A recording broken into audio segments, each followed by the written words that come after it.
Tanya Waite is here from Esteem and is going to talk about the program, and then we will get some stats on what our participation has been. But we will call this meeting to order at 11:45. Can you guys hear me, or you want me to use the mic? Is that okay? Okay, fine. Is that all right? No, we did use it. I'm kind of quiet, so if I start fading away, you guys let me know. Thank you for inviting me here today. I love coming to your SHAC meetings because you're always so involved and have a wonderful history with Tyler ISD and training your teachers, and thank you so much for how much you really care for your kids. Let me flip through a few things here and get to, as you know, there's multiple levels of the workbooks to match the multiple levels of the health standards and the TEKS. Each of the workbooks they get to write in and then take a workbook home with them to their family. They have games, fill in the blanks, writing sections, classroom discussions. So there's a lot of different activities within the books. There's games. This is a copy of one of the games. There's little reminders like character contracts that go with Senate Bill 123. So you'll hear us talking about not only the health TEKS, but Senate Bill 9 requirements and Senate Bill 123, which is 30 different character traits. And so the character traits are built into the workbook as well. Your schools might already have a different character or leadership program, but just so you're aware, those 30 traits are built into the Esteem program as well. And then there's little reminders about the course. Every teacher that's trained gets a facilitator kit, and within there are the workbook answers, the quizzes, the interactive games, the parent take-home worksheets, which you picked up in the back by the books, and a thumb drive with the PowerPoint. And the PowerPoint is actually the pictures or snapshots of the right and wrong answers that are in the book. So it's not something different. It's not a link that goes someplace else. It's not different content. It's the exact content that you have approved. So all of it's connected. And then, as you know, House Bill 1525, multiple page bill, but this is the steps that your committee has gone through over the years several different times with me as we've gone through different revisions, which we're in a revision year right now because of some of the new laws and legislation, and we want to make sure that we're always as current as we can be in the course. Number 9 is the parent preview night, which I want to stop on because if you picked up our newest top 10 dangerous apps, that's a part of what we're doing in the parent night. We're spending a lot of time on the dangerous apps and ways to safeguard their family. Also in the parent night packet, we have the English and Spanish packets that they can get information on changes in the brain. They can get communication tips, worksheets, 100 things your kids can do when they're bored during the summer. All of these are resources, 40 phrases that praise. So like when they're doing the communication lesson, here's communication tips for their family. And so this is a very useful resource packet. But if you haven't picked this up in the back, feel free to take it, make copies, email me, and I'll send those packets to you. And then the permission form. As you know, this year with the bill, the permission form is the big deal. And so I actually have a 5-step process. Everything in yellow is customizable, and you guys do a great job with the permission form, but those that are sending this out electronically through the parent portal and then follow-up text messages, and then I even have schools calling parents after that if they don't get a form back. Different schools write in incentives for those to return a form, not opt into the program, but an incentive just to turn the form in. And then several opportunities for parents to see the material. So the first one right here is I can come in person and do the parent preview night. Then the books and packets can be at your child's campus. And then I even made a recent video of myself doing a parent night that they could go on the link and watch me do a parent night. So we want to make sure that they can get the workbook, that they can get the parent packet, and they can get the continuing conversation packets to be able to have all that interaction with their kids. On the back table are also the individual grade levels with the page numbers of where those SEs in the TEEPs are being taught. This is what we are updating, and so you can see there's a lot of SEs. Just in this grade, 7th grade, the old SE, the old health standards were 59 SEs, and just in this one grade, there's 117. So quite an expansion in drug and alcohol, and injury and violence prevention, in the sexual health portions. The sexual health portion, like in this one, are 48 of the 117 SEs. So it's a large portion around sexual health. And so right now, this is how the lessons are outlined in the workbook. And so like the positive and negative media influences, we're talking about subtle messages, what they consume, how it affects their behavior, a lot of different things. But we're also teaching, like in the older grades, what is sexting and texting, what are harmful apps, what is pornography use. And so right now, it's mixed into all of the other content that's not sensitive material. And so that was the reason, we got feedback from many of our school districts. And we're basically taking the current content, but we're reordering it so that all of the sensitive material are in these 5 lessons, where the non-sensitive material is in the other. And so it's content that you guys have already approved. We are updating like vaping, fentanyl facts, trafficking facts, some drug and alcohol facts. So we're updating it, but it's the current content just reordered. So hopefully it's easier. It'll be a whole different book. Yeah. So we don't have to go through and tear out like if we had kids that couldn't do one part. Exactly. And then the other thing we're considering, I'd love to meet, if you have a few minutes after this, we even have schools saying beyond that, instead of having the kids off into booklet B, can you print like individual booklets? And so I'm going around right now calling all of my schools to see, hey, if it's financially worth it, instead of just having booklet B, do you want, like little 10-page booklets that I just bring you a box of each lesson, and a teacher just hands out that lesson. So, so there's different ways right now this summer that we might be able to implement it, but I want to talk to those that are actually using it first. And so this is what it looks like when I have parent groups, when I have professionals come together. We take one lesson, like this is a 5th grade lesson 7. So we take all those SEs out of the TEEPs that we want to put in that lesson, so we can make sure that the games, the activities, the narrative, the feedback questions, all fulfill those things. And so if you were a part of our focus group and you say, well, I want to talk about friendships and healthy dating relationships, then we would just put you on that team to look at those SEs. And then this is the form that we're using during a revision for parents, professional groups, teachers that I meet with. And so we look at Senate Bill 9, Senate Bill 123, paragraphs or sentences that you would reword, topics that don't need to be added to the workbook, but when I say added, within the language of the SEs, but maybe we don't have a story for this topic. If you would really like a story, I was telling them that recently we have a 16-year-old that started vaping when she was 13 years old, and she went to the hospital with popcorn lung, and she wants to give us a brief story about her experience. Well, we don't have a story in that lesson, so we're going to add her story.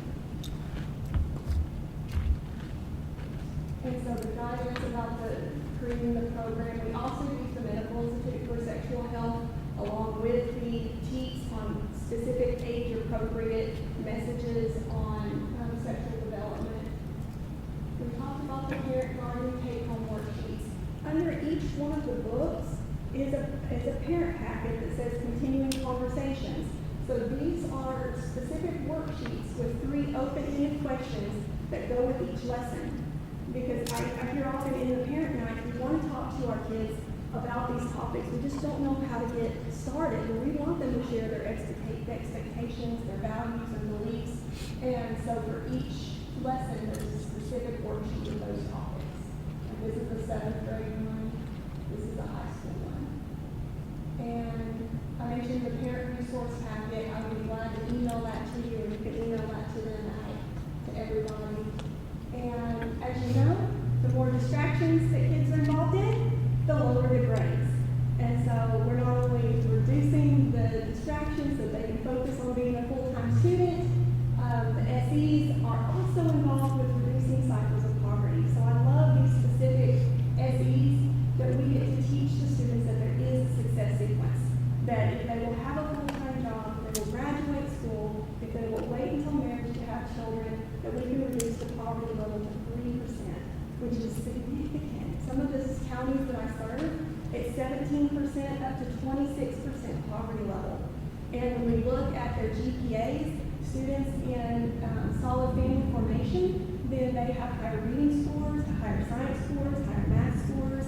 And so I think it was really wise that the SBOEs added these specific health teams so we can work with this next generation on healthy family formation. And it shows that they're just really concerned about the whole child and the family. And then, of course, the brain. And what are we doing to teach the next generation about their brain and testing limits and taking risks, and that these things can be useful, but they can also be life-limiting. And so how to look at choices and consequences, how to use their prefrontal cortex and not jump to their amygdala, right? And so all of that information has to do with new SEs that we very much bring to the forefront of each of our books when we talk about refusal skills and resiliency and even depression and suicide.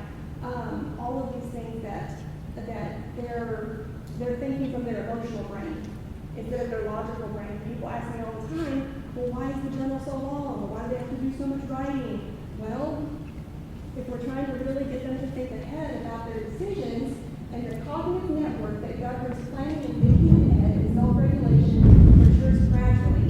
So us, as responsible adults, help them create limits and boundaries. And so you'll see a pattern through the whole book. I think I gave you the pattern. We look at evidence, and then we invite them to look at the evidence, and then we give them the ways that they can have experiences, and then we show them the impact.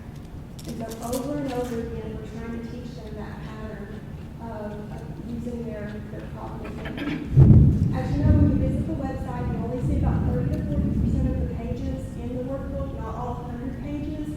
We are working with our on-media company to figure out a way that for our districts that are looking at improving the program, ways that parents can access that without any type of copyright issues.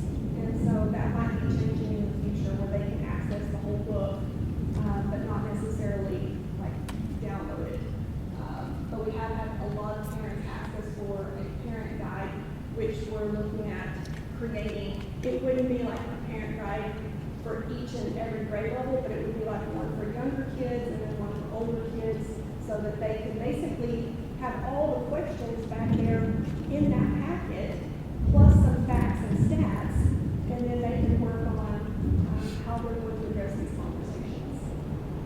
Right now, you guys are really doing a mix of this on your implementation, but this year, because it goes into so many different sensitive areas, I've had more training of like lesson 5 about the laws. I've trained a lot of SRO officers to deliver lesson 5. I've trained a lot of counselors to do lessons 7 and 8. Nurses doing lessons 3 and 4 on puberty and STD. So it might be in a geography class or a biology or a leadership period, but you have different people coming in and delivering different sections. I've also trained other outside agencies that are approved by the school, like drug and alcohol agencies, to deliver lesson 6. Other agencies like CACs or child advocacy centers to come in and deliver lessons 7 and 8. So if that's ever an option that you want me to train outside approved agencies to deliver some of these lessons, we can talk about that. And then there's different implementation plans that I've shared with you guys. This one school, but you can see that there was 6 different teachers teaching sections of the workbook. And so it's in a single class that get the majority of the kids. But because when they do it electronic, when they send out the forms electronic, we're getting like 85 to 95% of the forms returned. But if they're sending it out through paper, it's like 40 to 50% returned. Really bad. But then you have multiple teachers involved in teaching sections. And this is one, I think this is White House. And so they post like you guys a schedule of when they're teaching it so the parents know when to download their worksheets. So that's different schedule types. And you guys have always been awesome on getting your teachers certified each year. They get a certificate, they get their video kit, and they're really good facilitators of the program. Let's see, I did parent nights, the cheeks. So what do you guys want to talk about? I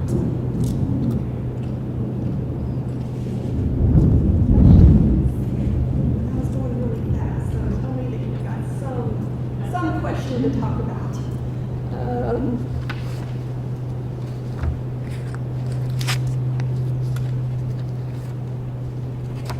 This is what I've been playing around with our printer, our publisher. Like if we did like the little individual instead of like booklet A and booklet B, like the little individual packets would look like this. And so they would just have that, and then they would do that packet, and then they would take it home. And so I've been showing this to schools to kind of get an idea, is this too much to keep up with? Is this an easier concept? What would work good? Oh, we've also been we've had requests for like little short 5 and 6 minute vignettes at the beginning of each lesson to kind of go over some of the stats and facts or a story or things like that. And so we're looking at adding that in the future. We've got the 5th grade book completely translated in Spanish. And so we're looking at adding the rest of the grades eventually in Spanish. So that's great. I don't really have a question, but I just want to express gratitude for the program that you've developed because, really human sexuality instruction in particular is, in the state of Texas, it's so much. It's 90%, I think, character development. And I'm so grateful that we have your curriculum in our district. So, We really try to pay attention to the communities that want this that have this kind of community values. And it's not a fit, for all districts, but we're definitely grateful for the districts that feel like this is a good fit for their community values.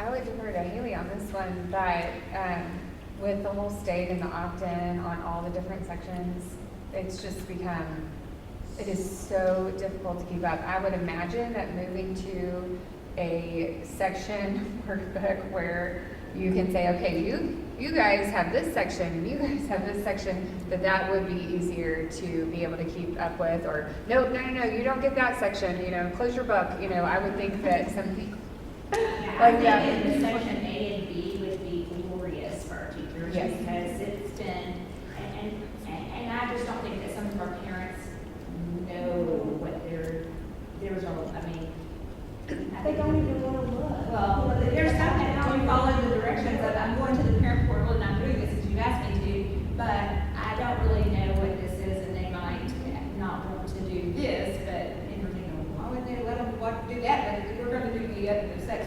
things that you wouldn't think. We want they them would to raise. accept this lesson 5 on sexual assault. Right, or something, yeah, or text, well, I think one was like, safe texting or something like that they opted out of, but then they let them have everything else, and I'm like, you don't want them to be a safe texter, but I think it's just not understanding, and we've got to do something, and this is where I think Dr. Norman and I are going to be talking and trying to figure out, we've got to do something to get our lower demographic schools more involved in it. It's like pulling teeth to try to get these back. I mean, if we're doing it, we're sending emails, we're doing this on parent portal, we're sending emails, we're sending text.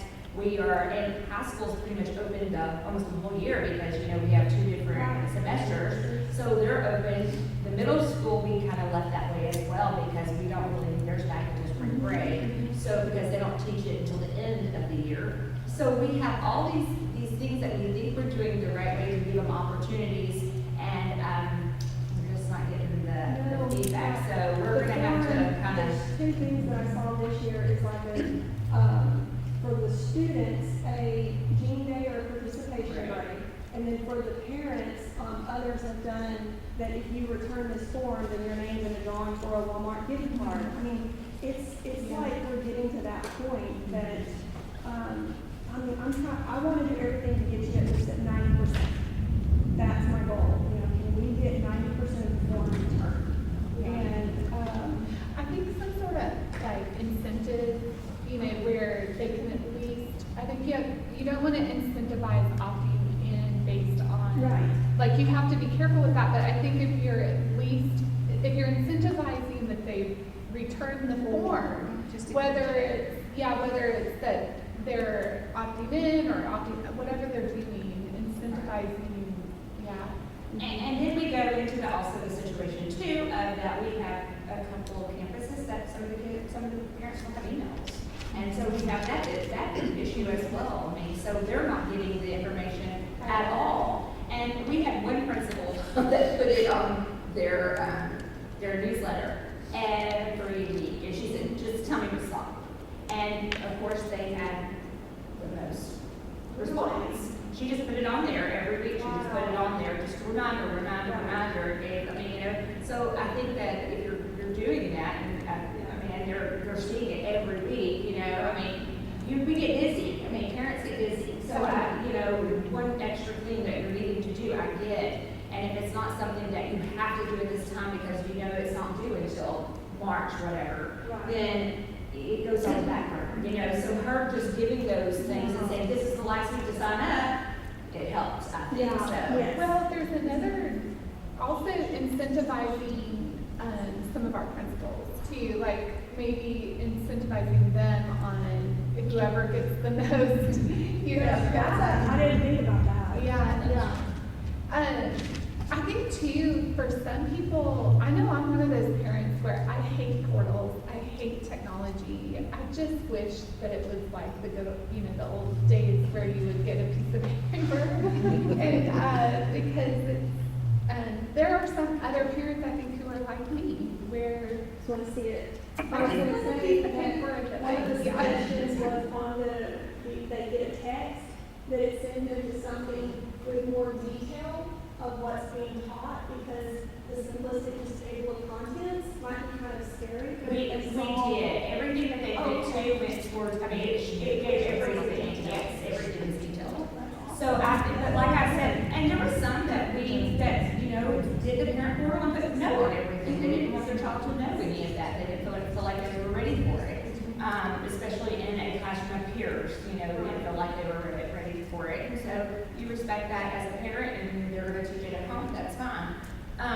So it's just getting them to go take that step to go to the portal to do it. And I would say, like you said, there was several parents that called me and said, because my email was on the thing, so I got tons of calls, and they would say, I don't know how to do this, and I would walk them through step by step, or I would have them send me an email, and I would send it over to technology, they would put it in for them, and I kept their email as because they just could not get it done. Well, yeah, because there was just a language barrier too. And I just think it's creating a barrier because there's all these steps of having to follow to get onto the portal. And a lot of people love it. I realize that there are a lot of people out there who love technology. But for some people, it's a barrier. It creates barriers to access, whereas just sending home a piece of paper, you What know. is the cost, this was a much smaller school, I wonder what the cost would be to mail them home. I mean, I know that's a huge ask, Well, and then another thing, Tanya, too, we were thinking too, you have a lot of grandparents that are raising kids. Yes. And when you get to technology, they're just like, ooh, you know, because, and so, I mean, we have folk, I would help you put the forms in a sealed envelope and then take that envelope home. You I know? think we need to do that. I mean, it should be like either sent home, I mean, everything I get in the mail. that's the thing, I is open. keeping up with it. It's keeping up with those. With the forms. Keeping up with the because forms then and the those that classes. don't want. Yeah. And basically you have what I built is like an attendance log, and here's all 10 lessons and the dates that they're being taught. And a school takes all of the students that have opted in, and they go on the attendance log. Because we were doing over here where here's all 10 of the lessons, but an X just on the assault lesson, or on the puberty lesson, or on the texting lesson, and that was getting too confusing. So now they just complete the attendance log for everybody that's opted in. And I think that the 2 workbook thing. That's gonna be huge. Yeah. But yeah, any other suggestions, please give me feedback and let me know what I can do on my end to make it easier. Could you tell me more about the partner with children's advocacy center? Yeah, we've trained 2 advocacy centers, and they have come in and done, if the SRO officers did not want to do the law lessons on the age of consent, statutory rape, sexual assault, then they're coming in and they've been trained to just deliver lesson 5. But what's nice is they're in the class and they can say, if you have something that you need to tell us, your counselor's here, you know, go to your parents, go to your counselor, or we're here to help. So it was nice to kind of build that bridge with an agency that's there serving that district in that area. Before we had your curriculum for the state, had, some sort of guidelines and regulations regarding this use of play safe. Yes, curriculum. yes. And so, there was I know they were upset, so they Yes. agreed here to help us. And so this might be a way that we can partner. That is established relationships. Okay. Yeah, I'm trying to think, there's drug and alcohol centers that I trained this year to do lesson 6, to come and teach lesson 6. And if it's approved, they bring other little things in for the kids to have to pass out at that same time. Yeah. So they're following specific approved SEs, and we go over that in training, that this is what we need to be taught. But with, principal and school approval, they're bringing other little things and reminders into their agency. But they would need to be willing to meet with you and get trained. Okay. They can come to our annual training and get training, or I'm not that far, I could just come I over. don't think they want to It's funny, because we give these books out to them, and they're like, oh, they all get all upset, but then they start the training, and they have such great ideas that they're implementing in the health stuff, especially the high school. You're like, you did that? I mean, they come up with great ideas. We had some great things going on last year. We were really, I was shocked by some of them some of the coaches that came up with some things. I was like, good job. I mean, it was nice. It was a good thing. But back to the agency, I know it's kind of getting into the weeds, but I'd like, if we do want them to train, I'd like for it to be somewhere on your, somewhere in your facility, and then have one of your people explain as well as me that the content that's been approved, so that they just don't, I had one that I did that, and it was the STD pregnancy lesson, and they did teach the content, but then all of a sudden they brought STD slides and started showing slides that were not approved. And so that almost gave me a heart attack. And so they have to hear from you and from me that this is what we stick to. And that's the fear, is that just making sure that it's understood, like, you're coming in representing us on the approved curriculum that we're providing. And yes, it's a part. Yeah. Yeah. Right, exactly. That's what I'm thinking.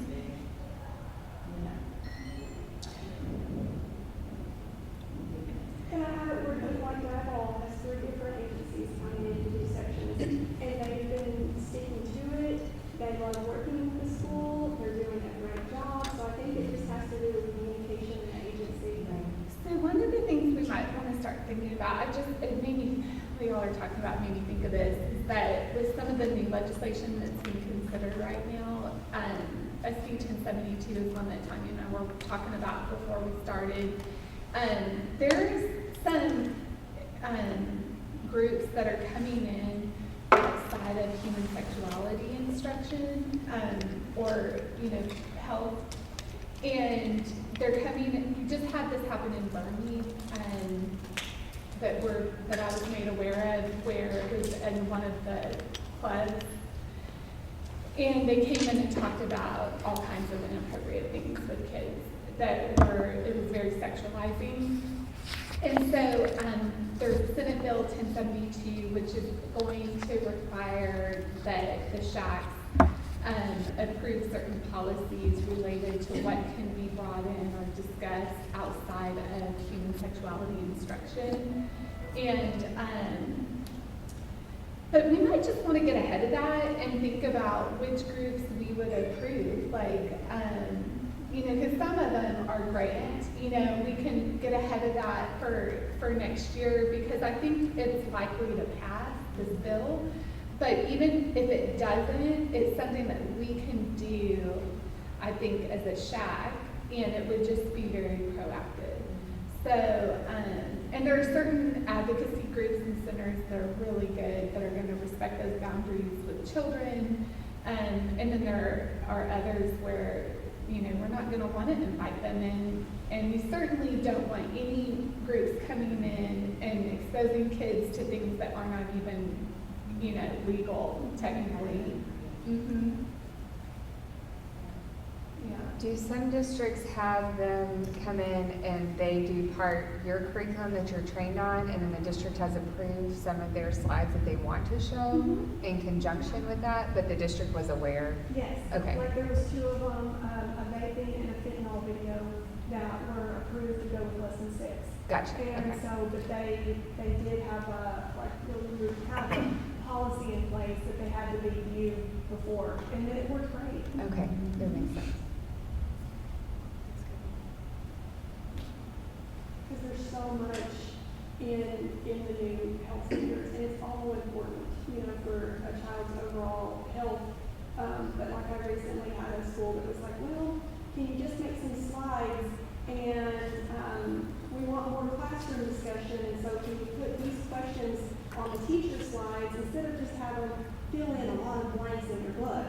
And I said, I completely get what you're saying, and I'd like feedback from you guys, but when you just start asking open-ended classroom discussion questions with these kinds of topics, and you don't give them a script, I've seen that go badly, just like role-playing on some of this can go badly. And so I said, I know that it's a lot of writing and filling in the blank, and it is like a very strict guidebook, but there's a reason for that. And that's probably the number one question I got when parents would call and ask about things. Yeah. Is how do you keep your teachers from going off on their own agenda? And we were talking about that yesterday, and so that's why I said, that's why they have a script for everything that they're presenting. They're presenting the material. They're not. It's like you're facilitating a very strict guide. Right. It's not open-ended, hey class, let's get everybody's opinion on this. Right. And you can do that with other topics, but on some of these, as long as I've been doing this, I've just seen it go badly. Yes. That was, like I said, that was the number one question I got.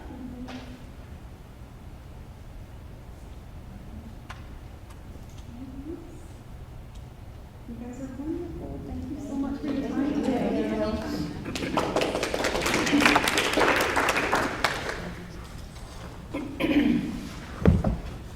Okay, this will be a short meeting today. So our last thing that we had on the agenda today, lunchtimes have been kind of hard to get people here this past year, y'all can't tell. So we are proposing that we move our meeting time next year to kind of first thing in the morning, probably like 8:15. That would give people time to drop their kiddos off at school, and then get here. Also, we would not have to provide a meal, which has been difficult to get sponsors and things for. But we could have maybe occasional donuts. You could bring your own coffee. BYOC. But I think that we will probably, that would be an easier time for people to get here in the morning times, hopefully. So next year, if everybody is good with that. I'm really good with that, but 8:15 might be a little hard for some Okay. students because Legacy, their bell time is 8:15. And so we might want to look at maybe, could we do 8:45 or 9? Or even 8:30 would work, I think, for most people. That would work. Okay. What time do y'all think? Yeah, that would be better. 8:30 or Like 8:30? 8:30. Or later? 8:30 or 9? 9. I mean, 8:30 or 9 would Okay. probably work. It's, it's about 15 minutes drop off from there to here. But you know, the problem with 9 o'clock is if you go to work at 8, you get involved and sometimes you can't get off Yeah. to come at 9. Well, not really, because. I think it's one of those you- things where Oh. someone is early. Okay. And there's. And you know, some 4 meetings a year, right? So they can let their. Whatever they do. Yeah, staff know but you know how that you you're get gonna caught be that a way. little Oh, late. yeah. And that's okay. I think 8:30. Would 8:30? Yeah, I 8:30. think I. Okay, let's do 8:30. So 8:30 for the 23-24 school year, right? 23-24. Okay.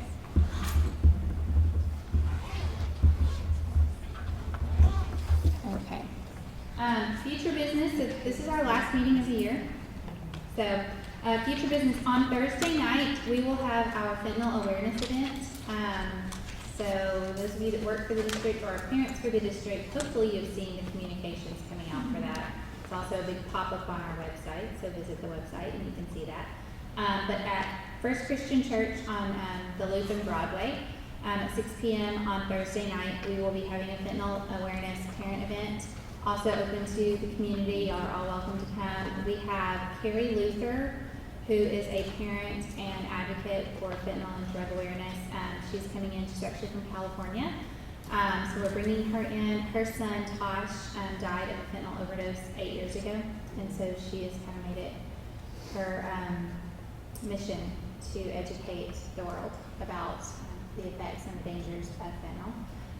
She's gone and testified on Hill to Congress and everything. We also have Tyler Petey, an ER physician, Mark Anderson from Christus, who's been working on the front lines with different cases coming in.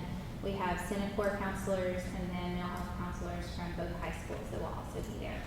And then myself and Lori and Jeff Millslagle have been working on this, so we'll be there as well in attendance. We will have Spanish interpretation as well as sign language, so everybody should be covered for any needs that are there. But we hope to have a good turnout. Students are also welcome to come with their parents because I think that would be great. But anyway, we just need to raise awareness about the dangers of this because it is here in our community and coming closer. So, any questions about that?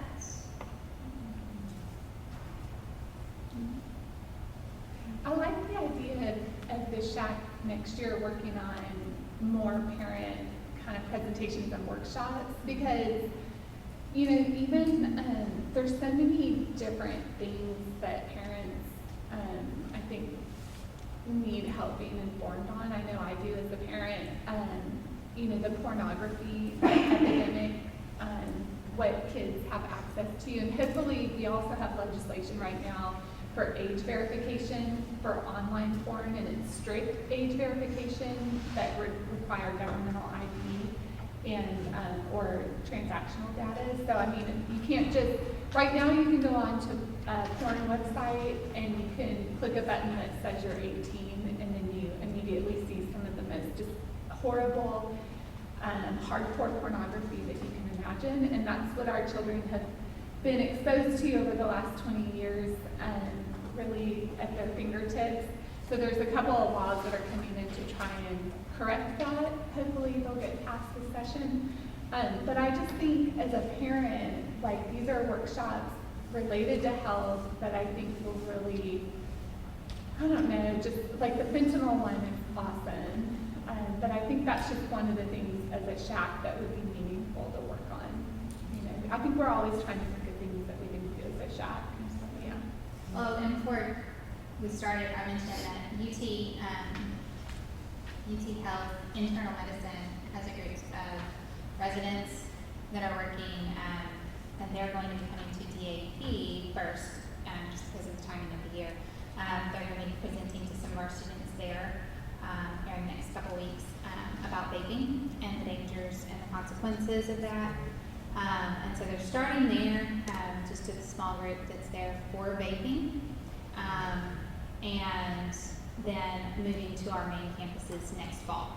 And so it looks like a really good presentation. It's an interactive presentation that they have to kind of answer questions, so hopefully they don't just sit there and fall asleep, that kind of thing. So that some of our other presenters have done in the past, so it will keep them engaged and they have to answer questions and whatnot. So our hope is to get them tied into our other campuses in the next year. Rachel, Yes, ma'am. not that I'm trying to keep you longer, but on there, on that other presentation that I had, is updates on trafficking in East Texas. That anybody that wanted to stay, I could run through those slides if you wanted to look at that report. It was a training I did last week, and it'll take like 10 or 15 minutes. Okay. Anybody else have any other questions? Okay, with that, we will officially adjourn the meeting.